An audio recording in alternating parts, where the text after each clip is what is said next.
So how can you get maximum points in the MSF section of the ophthalmology portfolio while applying for training here in the UK? This is another one of the high yield sections of the ophthalmology portfolio, and today we'll take a deep dive into it. I will also show you my own evidences that I've submitted for application to ophthalmology. And as always, at the end, we will have some important points that are important for you to know while scoring this MSF portfolio section. So as always, I will also mention that in the description of this video, I will leave you with a link which links you to the evidence folder of the ophthalmology application. So anything I talk about in this video, you can also go around and check that in the evidence folder. So the MSF section gives you 3 points towards your portfolio, and this is one of the high yield sections again of the portfolio. So our aim is to get the maximum points in the section, which will be 3 points. So now, what is MSF? I keep saying MSF. What is MSF? MSF refers to multi-source feedback. It is a sort of feedback that you take from your colleagues in the department. Now this can be any department where you were working before you actually applied into ophthalmology. So maybe you're working in the medicine department, maybe in the surgery department, maybe in A&E. What MSF refers to is you collecting anonymous feedback from your colleagues. This is going to be a variety of colleagues, so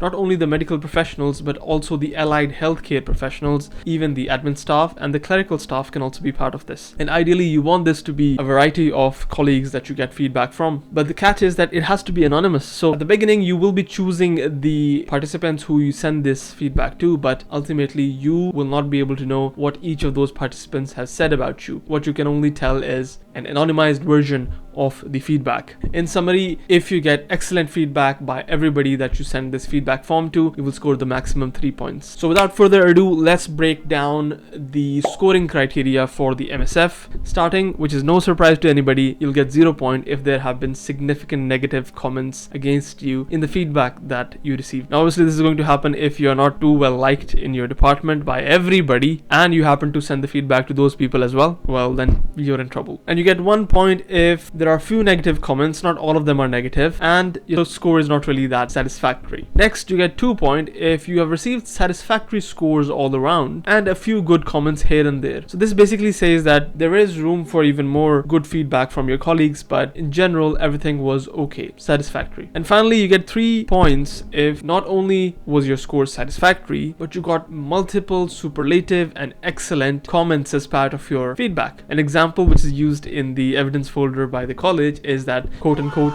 "This was the best trainee I worked with." Now, even though that might be hard to get, and that's not really something that all of us will have mentioned in the portfolio, but as long as they're very positive and very good and there is a lot of them, you will still get the full mark. Now that we have covered the sort of scoring breakdown, we'll now go into the nitty-gritty. We'll actually start focusing more on the details and how you can actually score these points. Firstly, let's talk about who fills your MSF and how do you go about sorting this out. As I said before, you choose the people you send this form to. It is in your hands who you send this to. What's essential is you have a mix, and so the mix must be of having some consultants, having some supervisors, maybe the training program director, fellow trainees, allied healthcare professionals, nurses, orthoptists, physiotherapists, and even admin and clerical staff who you work with on a day-to-day basis. As for how many people do you need as part of your MSF, that varies. So if you are in actually a GP post or a general practice post, you only need 5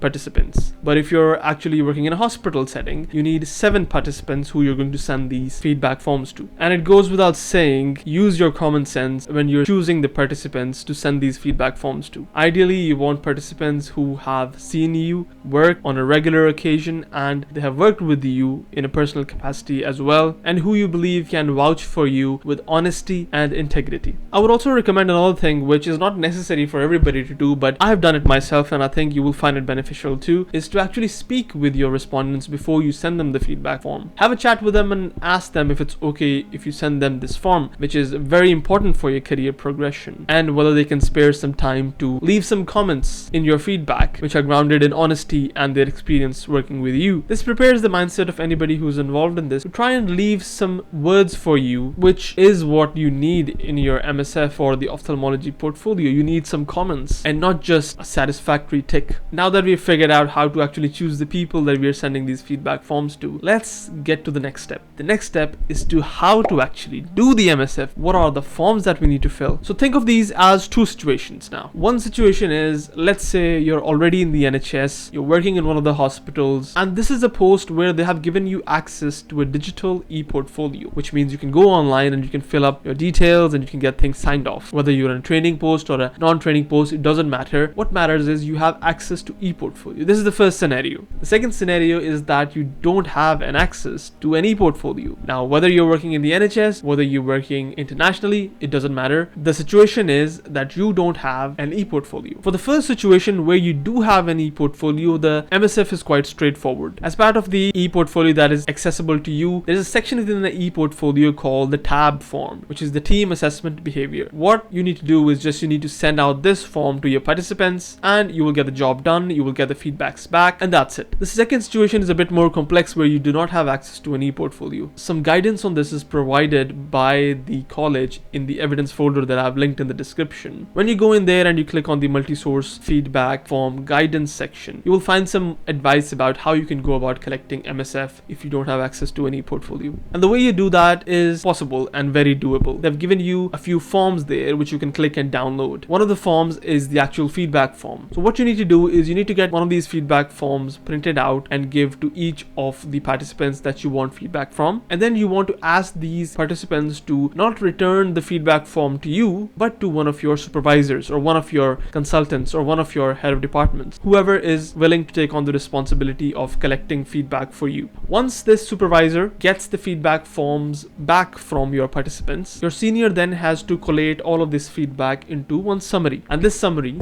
is then considered your evidence that we have to submit later on. So this way you can see that things are kept anonymous in both situations. Next, we come to the nitty-gritty of how to actually submit the evidence within the ophthalmology portfolio now that you have gotten the feedbacks back. So coming to the first scenario where you do have an e-portfolio, what we did was we did a tab assessment. Now once you get the tab assessment back, you will sit down with your educational supervisor and you will go through the tab form together. He or she will sign that off for you as well. And that's it. This is the form that you have to use to put in the portfolio. Here you can see that this is what I used myself as well. That's it. Job done. In the second scenario, as I was saying previously, your senior had collated all the feedback that you received, made it into a summary, and we were going to use that summary as evidence. But there has to be some more things that we need to do to this evidence to fully make sure that it's looking nice for the portfolio. What we need to do once the summary has been formed is we need to get it stamped by your departmental and hospital stamp. We need to also get your supervisor's signature on that, and this summary also needs to indicate over what period of time is this MSF covering you. So was it covering you between the August of 2022 till the August of 23? Was it covering you between another time period? It's important to mention all of these things. Now before, I told you to have a chat with your participants beforehand to make sure they know what is important and what is required for your portfolio. Similarly, if you're in the second situation and you're getting your senior to collate all the evidence together and make a summary, it's best if you show them the ophthalmology evidence folder that I've linked in the description and ask them if they can highlight the comments which do meet the criteria required by this portfolio. So maybe somebody commented very good points about you, very good things in the MSF, but your supervisor did not include these things in the final summary. You can miss out on some really important points. So make sure that he's also or she's also aware that you are looking for inclusion of some important points from the MSF if obviously people have commented that for you in the MSF. And finally, we come to some important points which we need to tie everything nice and well together. The MSF should have taken place 18 months before the ophthalmology interview that you were going to sit for. But that's only the case if you have been